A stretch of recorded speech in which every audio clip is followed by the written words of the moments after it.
Welcome back to What Do I Know? My guest today is someone I interact with most frequently on Instagram. And by that I mean I like, comment, and save his pictures. Well, despite him having this great influence on me, he doesn't consider himself an influencer. He's made it to Vogue Italia, has global media coverage, and he's got more than 500,000 search results tagged to his name. But no, he's not an influencer. I hate the word influencer. Jian is a Barbie doll collector and holds the record for having the largest Barbie doll collection in Asia and second largest in the world. Hey, Jian, thanks for coming on the show. Thanks for having me. Well, of course, we are going to be talking about your collection, but the reason why I bring you on, obviously, other than to talk about our shared love in Barbie dolls, because you are one of the you've got one of the largest collection in Asia. I have the largest collection in Asia. Yeah, the largest The collection largest. in Asia. Yes. That has gotten you a lot of interviews as well. I mean, come on, you've got like more search results, tagged to your name than I do. It's like, okay, so the last I checked, it was like 400 plus thousand, Yes. and then now it's like 600 plus. And I mean, by the time this airs, I don't know where it's at already.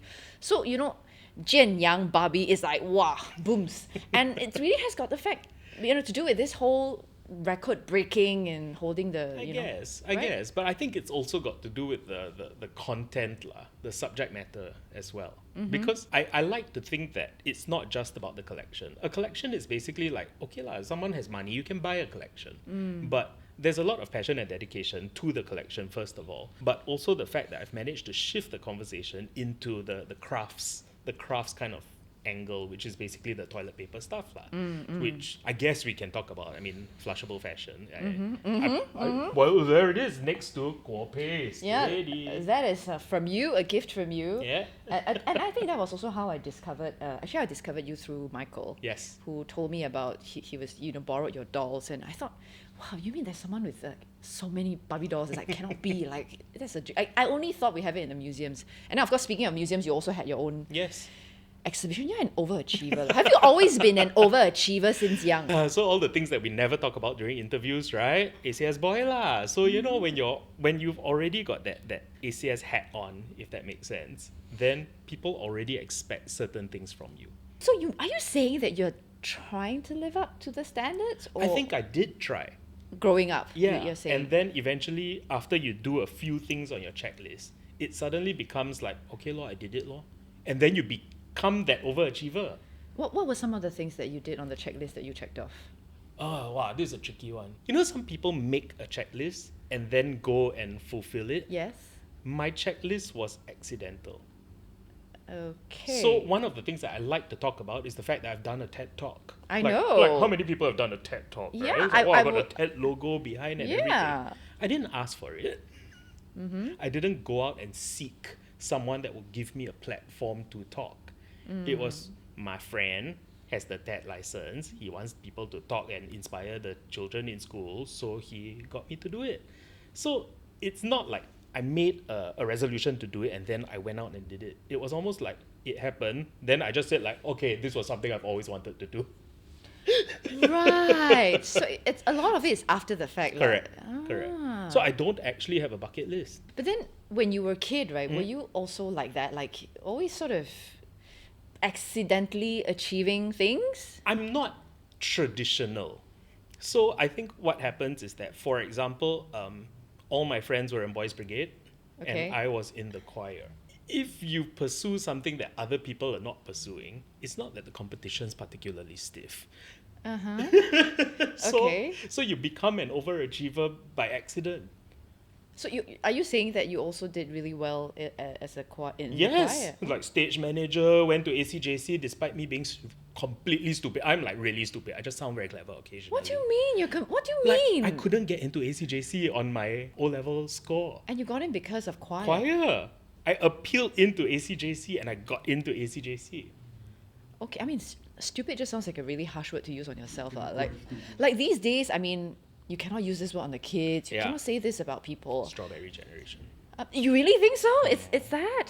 But what about? No, wow, very headache, because like I'm in an agency, right? So I'm integrated agency, and like so many things you cannot say anymore. Okay. Tell us a little bit Cool. about what you do outside of this collection of Okay, yours that so you have. you only know the doll thing, right? Most people like know you because of the doll thing, guess, right? yeah. So what do you do outside of that? I run an integrated communications agency. So basically, my agency has creative, PR, digital, social, and a production arm.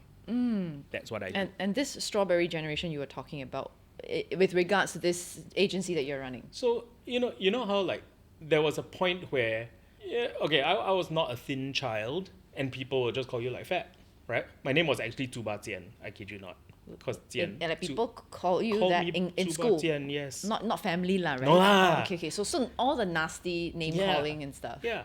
So like before you just call someone fat. Now cannot call them fat, must call them curvy. Oh. Right? And then right. like in the office cannot use the word depressed, because there's medical depressed, and there's also like there's just I'm feeling low. Okay. Yeah, which is different from clinical depression. So how do you feel about all these changes then? Like, do you think it's for the good or not? The hard thing is that I think like I said just now, right? I mean we were talking off camera, sorry, but like, at 40 I found this like difficulty transitioning into 40, because at that stage at 40, right, you finally decide who you are. I'm going to say what I want, I'm going to live the way I want to live, blah, all of that stuff. And then suddenly I cannot call someone fat, I cannot say depressed, I cannot say gay, I cannot say whatever. How are you adapting to it? Because you have to, right? You have to, exactly. So you have to. So it's just a matter of learning and moving. I mean, wasn't there any trauma like for you? Would you consider that people name calling and all this? Like, if you really look into it, did it not cause you any hurt? So I think the hurt, right, lasted a very short time. So I'm very fortunate. I must say I'm very fortunate, because of course it caused you hurt. Yeah. And kids calling each other names is fine. But once you go internet famous, right, and there's suddenly all these things on Yahoo and YouTube calling you Bapo, Pondan, Faggot, Crazy Rich Asian, literally everything, right, is there. And then you're like, oh shit, what do I do now? I mean, How do you cope with that? Because you were thrown into it unexpectedly. So, like I said, I'm very lucky that I got over it very quickly and immediately turned it into a positive.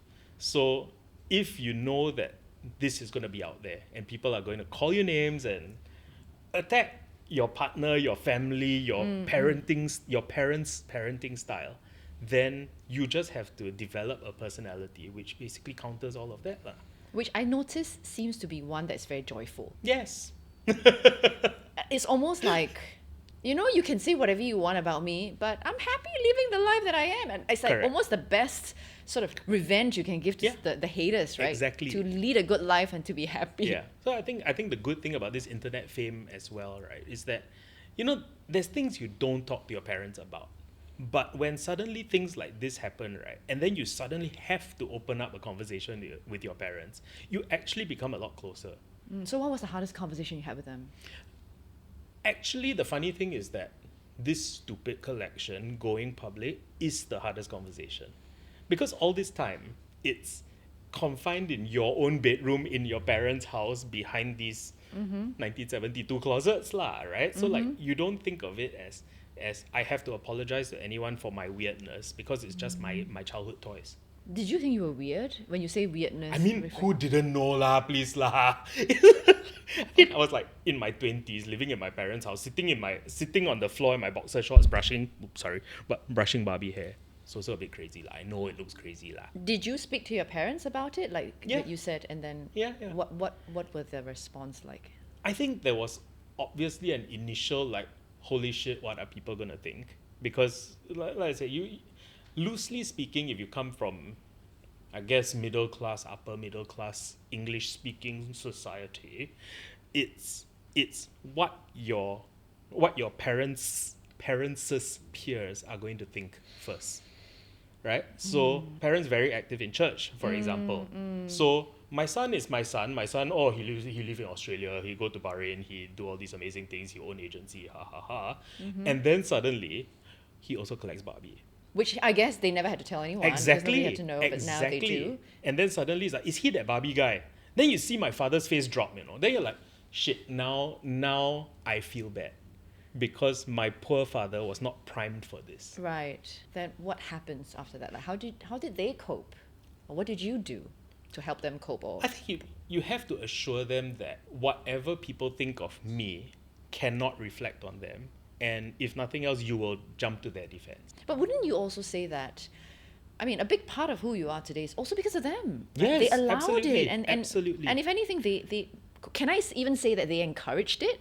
Encouraging would be pushing it. Okay. Yeah, So yeah. they didn't encourage it, but they allowed it. We can And figure out whether my parents know how to access this podcast. So then I can calibrate what to say. I mean, But- so okay, I suppose what I would see as encouraging it is like they would buy you the Barbie. No, actually no. So I think even as a 6-year-old, I guess, you also know, right, that this particular thing is a girl's toy. You don't ask for a girl's toy. I mean, that's, I guess, my own... This is like, I'm talking 1984, 1985 kind of... It is interesting, yeah, because children develop this whole gender concept. Correct. Whether or not I mean accidentally or intention. I mean I have 2 young kids myself, so I've always tried to raise them in such a way like we don't do very specific like girls' toys or boys' Yeah. toys and all that. But still they develop this. Yeah. I don't know from where, from school, from friends, you But know. you are a woke parent, right? Okay. Woke. Yeah. You are a okay. woke parent. But back in the 80s, like, all you knew was from school. Yeah. So I was from an all-boys school. So if you're from an all-boys school and everyone's only playing with Star Wars, He-Man, Centurions, and Sky Commanders and Dino Riders, for example, that's all you're allowed to play with. Okay. Yeah. Okay. So suddenly there's this like 12-inch brushable hair figure in a ball gown. And just, I guess, your 6-year-old mind says, I'm not allowed to have this. So I never asked for it. But I mean, you've told this story many times about how you stole your sister's, Yeah. your younger sister's Christmas present, Yeah. and that was how it all started. Then, how did you start growing this collection from young? Then, if nobody gave them to you, Pocket money. so you bought. So I all was of them I yourself. was doggedly determined even as a 6-year-old, because if I was going to be given all these other things, then whatever money I save can go into something that I truly want. Were you ever told that, hey, this is not right, this is a problem, like you shouldn't, and this and that, and then Well, No? not really. So again, very fortunate, because I don't think my parents saw it as a problem. It was more like, okay, I mean, this is who he is. Maybe he'll grow out of it. If he doesn't, he'll figure out what to do with it lah. I give it to your parents. I feel for being so cool about it, and I do believe that you grew up in quite a loving environment. That's why you are such a happy person. Yeah. But beyond this very happy person that I see, or that we all always tend to take things at face value. We see you on social media. Of course, you don't post unhappy The sad stuff, things, the sad right? things, Crying in the corner. like your fights and all that. You don't do Yeah. that. But then beyond this facade, or I shouldn't say facade, but this Facade! No, I take Shit. that back. I take that back. This happy appearance that you have, and obviously giving a lot of joy to people like me, because I say this all the time, that your Instagram account is the only one that I interact with the most, and that I would like. Hey, are you posting or not? Can you post or not? Can you like hurry up with your post or not? Like, I have this sort of desire to want to see you post more. So beyond all that, what is the real you like? You see, you are in the limelight. You are in the limelight, right? So, to a very large extent, the stuff that we put out there for the limelight becomes our reality. Wow. Okay. Tricky, right? It's a tricky one. I frame everything in my life as something that is here to amuse me. And I guess that's how you get joy, right? Where does this come from? I mean, I'm sure people want that too, but they don't always. You cannot do it. see the bad in every situation. So I think you know this, but I used to live in the Middle East. And when I lived in the Middle East, a lot of my friends were Lebanese, and I went to Beirut quite a lot. We would go there to like party, we'll go there for conferences, we'll go there for a lot of things. And there was this life in Beirut, right, which you've never experienced in your life. We would get super drunk until 4, 5, 6 a.m. Next morning at 9 a.m. we'll wake up and we'll go to work. So I actually one day asked one of my friends, the Lebanese friends, right, how come the spirit of Beirut is like this? And she's like, well, this is a war-torn country, right? We could literally die tomorrow. So every day has to be lived like this. So living every day like it's the last. Yeah. Or what would you do with your Without the last? doom and gloom. It's just kind of like that's why I say I don't have a bucket list. So one of your questions was, is there a doll that you've always wanted that you never got? Yeah. And my answer is no. Because You don't even know that which doll is that. yeah, because I've just kind of like everything I've wanted, I just find a way to buy it lah. And then you buy it, and then it doesn't become a grail or a bucket list thing anymore. It's just like, now I have it, yay. So do you actually think that having a bucket list will work against your favor? Like it makes you unhappy because you are chasing after something? Exactly. So it's a very uncomfortable conversation to have, because if you have a bucket list, it can be construed as you creating What's ambition. wrong with that? But Creating it can ambition. also be construed as you setting yourself up for disappointment, because no one calibrated your bucket list before. So if your bucket list is like, oh, I want to go to Canada and live in a great, nice hotel, that's check, can do one. But if, for example, your bucket list thing is jump out of a plane without a parachute. See? Is that on anybody's bucket I list? don't Like, know lah. I mean, thinking off the cuff here. But right, yeah. okay. So like, I mean, publishing a book, for example. Can you imagine if I put on my bucket list, I want to publish a book and I want it available on Amazon, and then opportunity doesn't come, don't have enough money to do it, don't have the right friends, can't sell it to a publisher, blah blah blah blah blah. And then you're just gonna sit there in your 40s going like, I've always wanted to publish a book and no one wants to pick up my book. Then are you saying that we should all just not have plans? Because, we are just setting ourselves up for disappointment. Yes, I am saying that. I am saying that. That's a bold statement. Like, we should not have plans. Because And if- we've been taught to sort of plan since young, isn't it? Like you Long-term need to planning, have like yeah lah. where you want to be in 5 years and 10 years and all that. yeah. And what you're saying is totally going against I that. think having an end goal in mind versus planning every step towards the end goal is where the nuance is. Right. Because, for example, like turning 40 again, but like all I wanted to be eventually was happy. Because there was this period where like it was like, oh, you need to be rich, or I need to move into a 3-bedroom semi-detached house, blah blah blah blah blah. Right? The very specific Singaporean checklist. And I think those are the steps which lead to disappointment. Versus if you vaguely said, I want to be happy, I won't define what happiness is. But every day I will live like that. Like you have this amazing ability to sort of turn every obstacle or hard lesson into something positive, so much so that you don't even think of it as a disappointment or a setback. Yeah. Yeah. This is a superpower. I guess it's conditioning, but like I said, I think if you focus so much on the bad, right, you will never move on. You will never be able to let stuff go. You'll never be able to like move forward in your own life. What? Yes, I agree with that. Yeah. You have always been dealing with toys. Yeah. Because now you mentioned about Transformers. Yeah.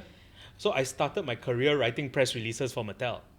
So I launched Winter in New York Barbie and Autumn in Paris Barbie and a Hot Wheels set and everything.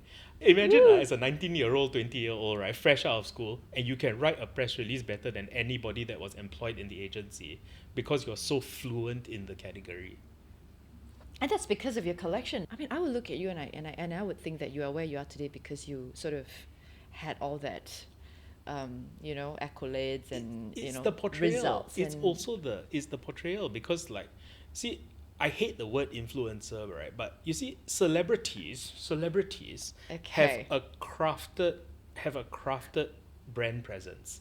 So there was it's almost like whoever created each individual celebrity had a master plan of what void the person needed to fulfill, what they were to look like, what they would be wearing, blah, blah, blah, blah. The age of the influencer is self-created celebrity. One day you open an Instagram account, nobody knows who you are, but then you build your own personality, you build your own look, you build your own aura, you build your own whatever it is. So you actually, with the power of social media, you now have the power to craft your own brand presence. Each of us is a brand. yeah. Yeah. But then there's influencer and there's KOL and there's content Same creator. lah, and then now they're all interchangeable lah. KOL. You and think it influencer. is? It is. Key opinion leader is someone that leads opinions, right? Yeah. Influencers are people that influence you to buy, right? Yeah. Very similar, what? So you're an influencer, what? Because you influence me to buy. I influence one person. I don't know if that's counted as an influencer. I lah. don't think it's just me. I mean, come on, it can't be just me like looking at your feed and going like, oh my goodness, I want to get that doll because he has it. I don't know. I don't like the connotation. I just don't like the term influencer. Okay, because I was brought up in this toy industry. So now we're talking work. So in the toy realm, right? What we always say is that the children are the influencer, the parents are the purchaser. So in my mind, the influencer is always a child. It's always someone that can convince you to buy something, right? But then now you've got this generation of people that have built themselves into a role where all they want to do is make you buy shit. So okay. So I'm seeing this and I'm just thinking if the difference now is that you did not set up with the intention to make people buy. Correct. It's just like, okay, so happened that because of your post, I look at it, I'm like, wow, that looks great. I want to have it. That's sort of a accidental influencer. But whereas for the influencers that you have In mind, in mind, they set out to want to make you buy something. but there are a lot of authentic, influencers out there. Such as Me? No, I'm not an influencer. you're not influencer, Yeah, you I'm celebrity is a different. Yeah, It's it is. Yeah, different that's true. realm. That's true. But because I also don't follow the influencer Yeah. group. Yeah. But the young people are all about like authenticity, being real and all that. So I'm just assuming that this new industry, which is made up a lot of by all these young people, that they would be pursuing that, that genuine and honest and authentic and raw feel and like they speak their mind. If I don't like it, I just don't like it. I won't say I like it just because you're paying me. Like, isn't Yes, it? they will. Really? Yes, they will. Yes, they will. Because I mean, we deal with nano, we deal with micro, we deal with macro influencers professionally. Right. And you know what? If I seed you a meal from X fast food chain, for example, and it's basically for you to put on your Instagram, right? Then you put on Instagram and you're like, oh my God, this is amazing. The ice cream's like creamy. Oh my God, blah, blah, blah. If you don't do that, I'm never going to send you anything again, right? And as the owner of a PR agency, I also won't send you anything from the rest of my clients, which means that you will now no longer get a chance to work on, let's say, Credit Suisse, New Balance, anything, because now you screw me. So you mean you actually want them to say like, oh my God, it's so creamy, it's so great, is it? But what Yes. if... Yes. Why else do we seed them products so that they can criticize us? No, right? Right. And with that, I think we're going for a break because I need to like mull on this for a bit. I didn't know we had breaks on a podcast. And we're back. So let's continue this wonderful conversation that we've been having off camera as well. About with Jian and his huge Barbie doll collection. We all know him for that. And the reason why I wanted to bring you on is really to talk about the importance of play, right? Because I, for the longest time, have battled with play. Why do I say that? I actually feel guilty for playing. Why? Like, I've grown up with this mentality that you have to work first, then you play, right? Like, you got to finish your homework before you can play. You got to do work. And it's always like you got to work, then you can play. But then I realized as an adult, the work never ends. Yeah. But I was never that conscious or aware of it. So I never found time to play because play became like the less important thing. And then I was just coping with so much. And then when, when I am sort of trying to put away my kids' toys, to me, that's like the only time I have to sort of play because I'm actually handling the toys. And then sometimes I get carried away and I'm doing, like, taking a little bit more time than I needed to. I sort of feel guilty. And I'm like, why am I wasting time playing? I should be doing something productive. Yeah. So I for the longest time, had a battle with this guilt of playing. And I look at you and you're so, like, unapologetic about playing. You play like all the time. And you just mentioned that you're 40s, and I'm sure there's this stereotype of what a 40-year-old man should be doing at this age. But you're still playing. Like, how do you do that? See, I think it's also about the definition of what play is, because I don't think that, well, there was this period where, like you said, you finish work, then you start playing, right?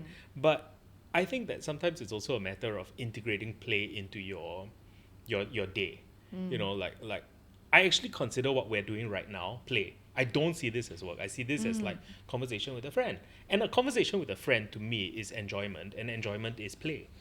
I mean, I get that because I also hear people saying things like, oh, going to the gym is fun for me. Like, it's sort of play. It's Yeah. like when you ask someone, what do you do for fun? I go to the gym, you know, I read. I mean, these, yes, it may be considered fun, but when I think about fun and play, I'm really looking at you doing it like a child, you know, and because you've mentioned also before in some of your interviews that you just take your dolls out from the boxes. You're not, you know, afraid of like, wow, you know, you have to keep the boxes and this and that.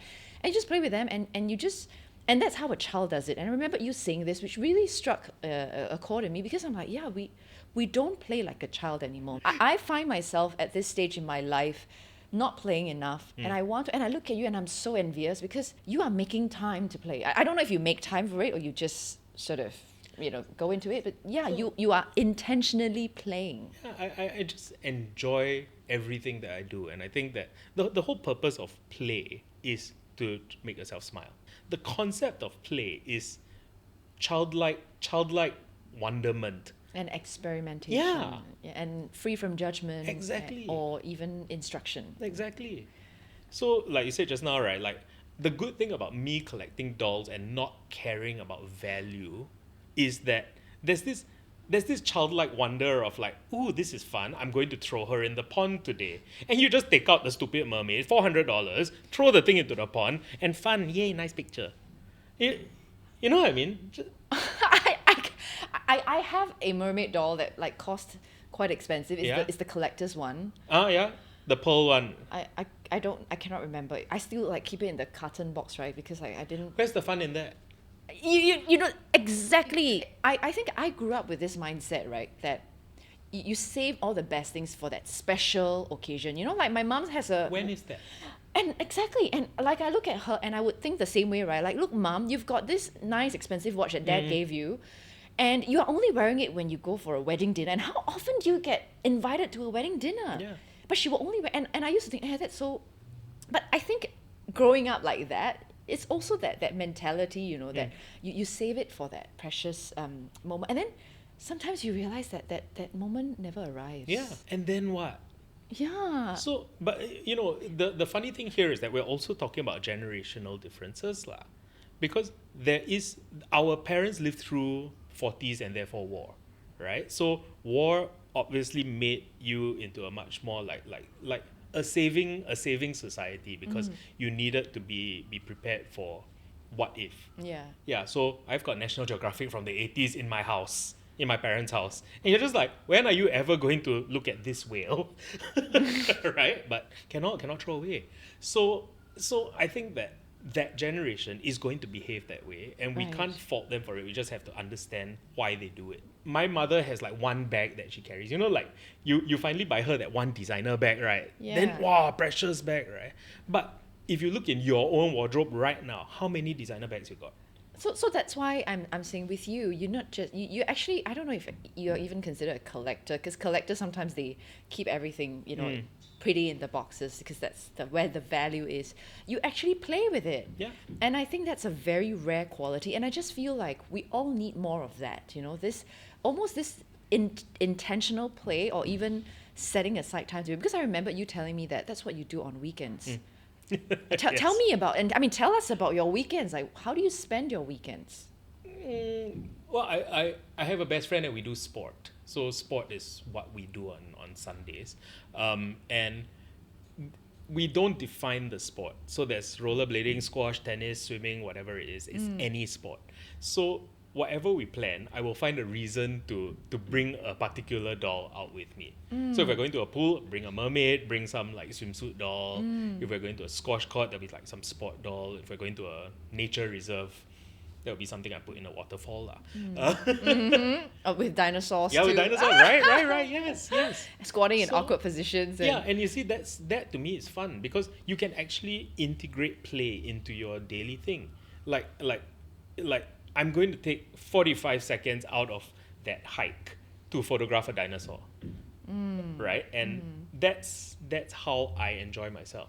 And you haven't disrupted anyone else's day.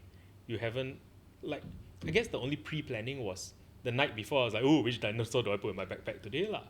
Yeah, and also having the people around you supporting you in that too, right? And not like, there we go, he's got to stop and he's got to take a photo of the dinosaur with that stupid waterfall. Yeah. Okay, here we go. Like, Yeah. you don't have that sort of Also, the good thing about resistance. about growing older is that you also are able to curate your friends now.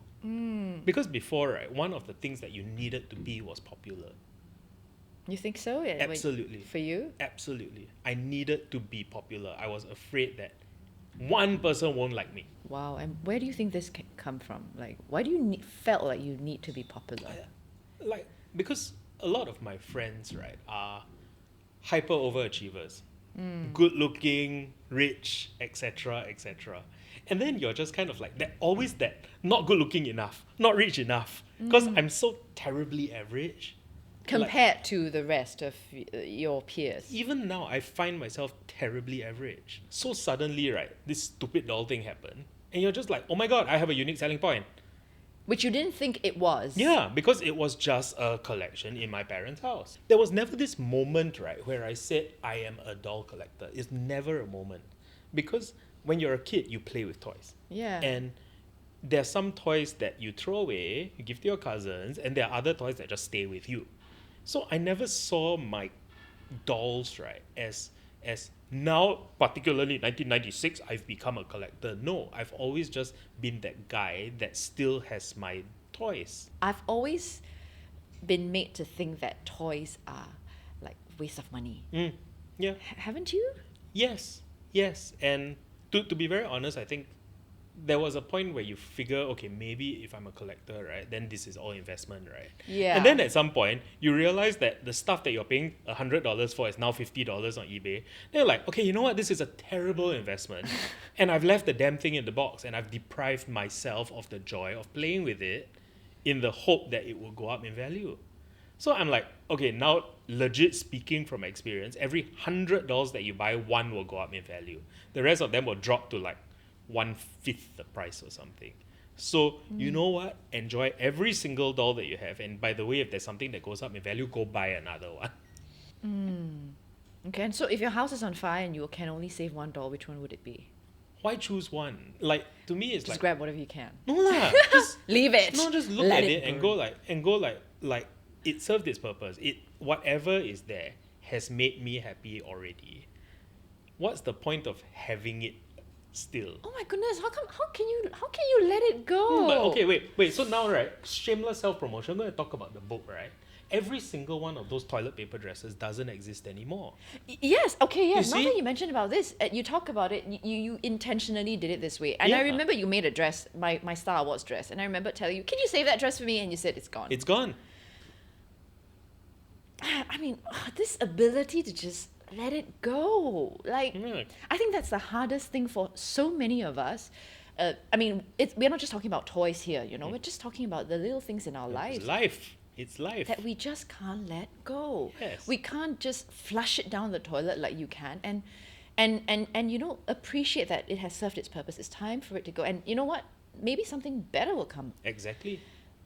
I mean, this is a lesson that I think is so valuable, that we can all have a little bit more in our lives to just be happy. And I think the secret maybe to being as happy as you are is really this, you know, living in the moment, living like every day is the last. I tell myself that that's how I live, but I don't think I'm doing it in action. How has internet and this whole social media thing changed your life? I think before, when people criticize you, they whisper it to their friends and you never know that they're criticizing you.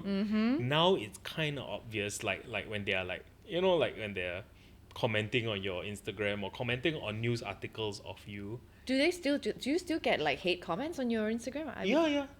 Yeah. I delete them fast enough. Oh. Okay. Yeah, because and I you know the funny thing, right, is that we talked about what we've never covered before, right? Mm-hmm.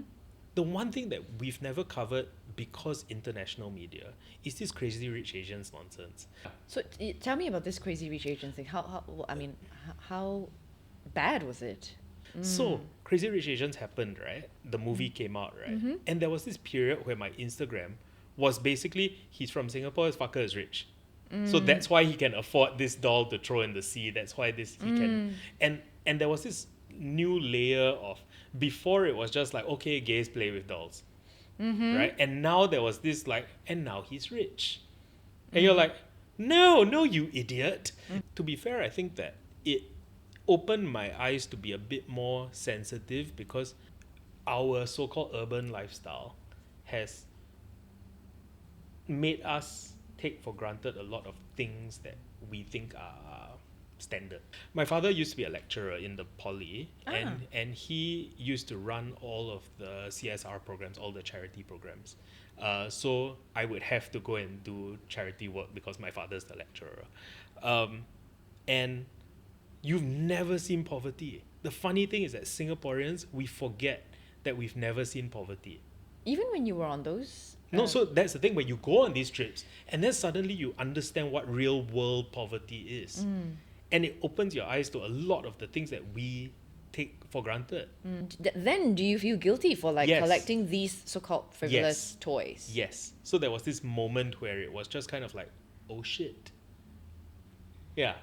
And so was it that moment where you sort of just paused in your collection, or I think I you became much more sensitive about what I said.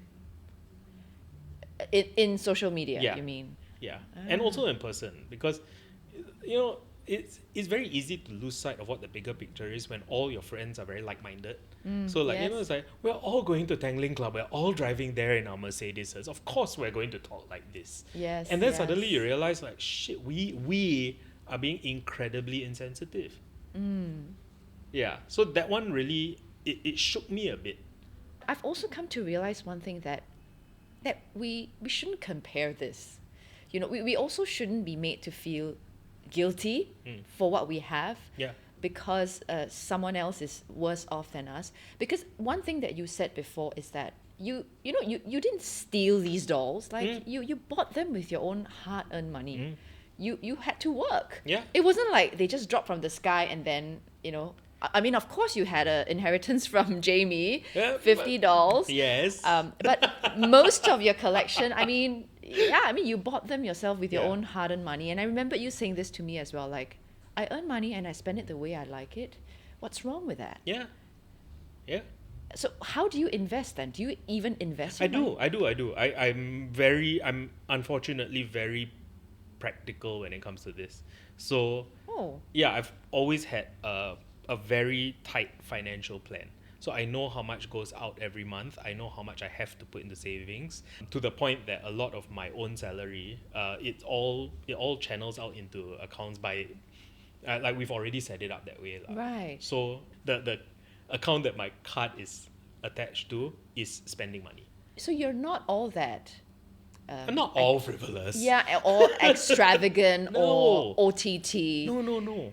To me, growing up, right, does not equate to being irresponsible. Not growing up does not equate to not being responsible. Because I think you can have childlike wonderment in everything that you do, but you're still a responsible adult. I mean, you can't run from the fact that you're a 42-year-old that has like a house to take care of, family, company now, you know, and there's all that shit that you basically have to do.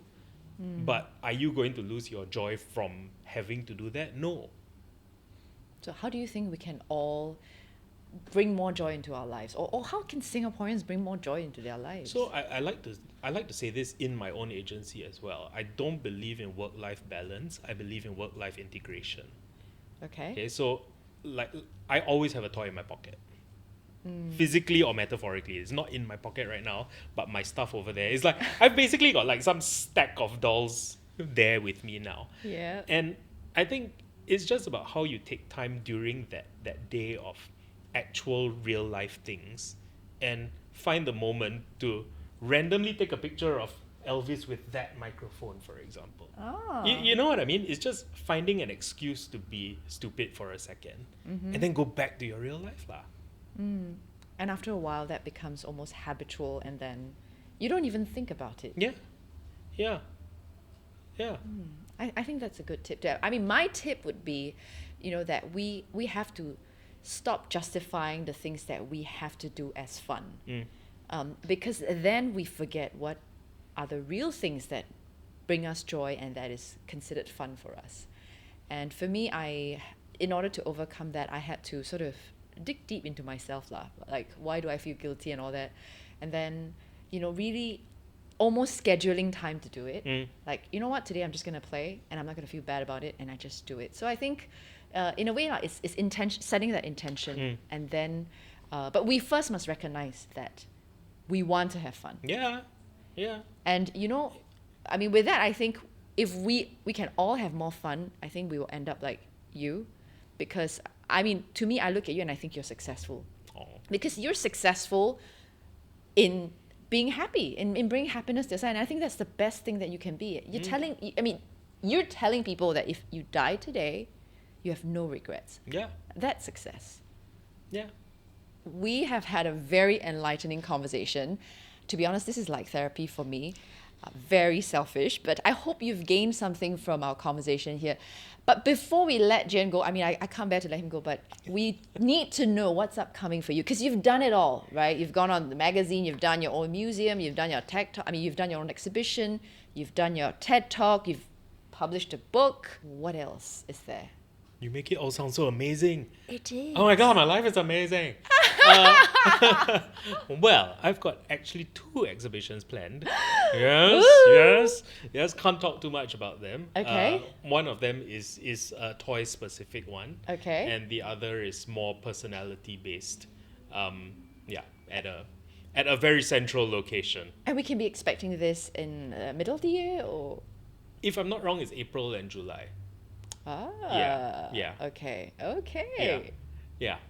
So where can our viewers find you and to know about this once you're willing to share? Well, I guess my Instagram. So my Instagram is Jian Yang 1979. It's like my old email address. Don't judge. It's basically my name with my birth year. So yeah, that's it, I guess. Okay, well, thank you so much for finding time to do this and for sharing how you create joy in your life and, talking beyond your collection. 'Cause, I mean, I'm grateful that you're here to share all this with me and really open up my mind and make me less afraid to play. But unfortunately, all good things come to an end. So I hope you've enjoyed this conversation with me and Jen. And if you like what we just talked about, please give us a thumbs up. Actually, even if you don't like it, just give us a thumbs up and hit subscribe as well, because you don't want to miss a single episode. An audio version of this podcast is available on Spotify, Apple Podcasts, and the links will be in the description below. Now that Jian has shared with us, how he's played and what it was like for him in his childhood, is there a favorite childhood memory that you've got? Tell us in the comments below, and we will be so excited to hear from you. Thank you so much for watching What Do I Know with Joanne Pei, and I'll see you the next episode. Bye!